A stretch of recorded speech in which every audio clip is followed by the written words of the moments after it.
महाराज जी बहुत कोशिश करने पे भी प्रगति नहीं हो रही। भक्ति बहुत बहुत कोशिश करने में भी भक्ति में प्रगति नहीं हो रही।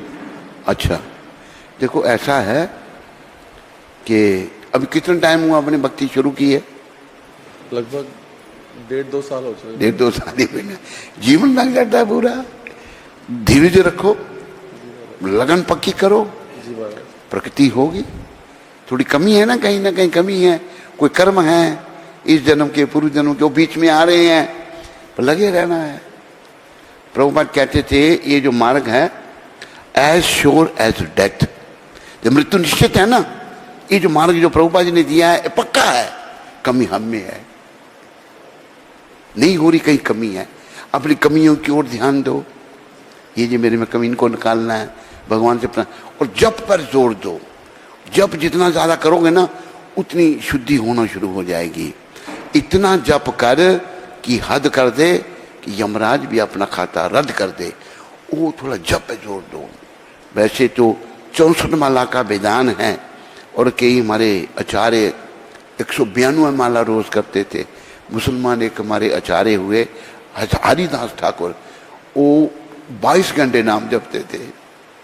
एक वैश्य उनके पास आई, वो भी भक्त बन गई। और उनका ध्यान करो, नाम में कोई कमी आती है हरिदास जी का सिमरन करो।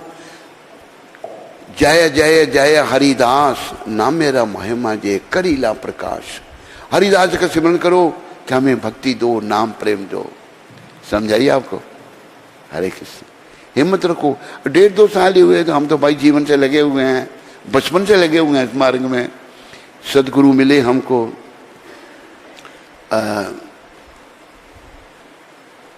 जब ये शरीर 29 साल का था। प्रभुपाद जी की प्राप्ति हमको 29 साल की उम्र में हुई। 9 साल की उम्र में पहली बार घर छोड़ा हमने, जंगल गए, एक साधु मिल गया। वो मेरा बच्चा तो बहुत छोटा है, उसकी मां ने कभी यही कह रहा है, चले गए घर, वापस चले गए।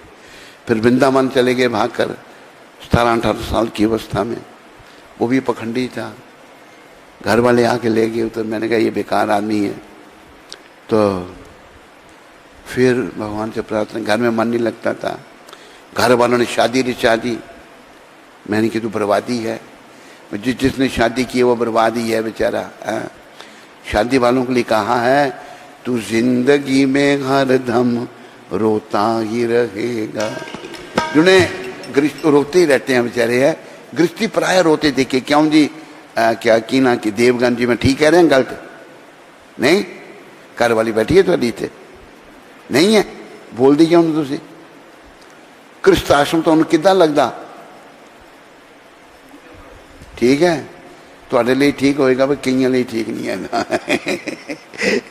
गड़बड़ है। तो हिम्मत करो, लगे रहो, बस छोड़ना नहीं। जैसे देखो वो भी अधीर हो रहा था साल बेग, 10 दिन में ही मेरी पीड़ा नहीं जा रही, कल 12 दिन हो जाएंगे, मैं मर जाऊंगा, मेरी माँ भी मर जाएगी मेरे साथ। रात को भवन आ गए, देख माँ ने एक शब्द कहे थे, साल बेग के शब्द याद रखो सारी माताएं सारे वक्त। ललिता माता ने कहा देखो बेटा, भगवान देखते हैं कि मेरा भक्त कितना पक्का भक्त है, ज्यादा कष्ट देते हैं, किसी हालत में तुम छोड़ना नहीं उनको। मिल गए वह 12 दिन में ही दर्शन हो गए भगवान के, और सब ठीक कर दिया भगवान ने। और कल भी लीलाएं आएंगी साल बेग जी की।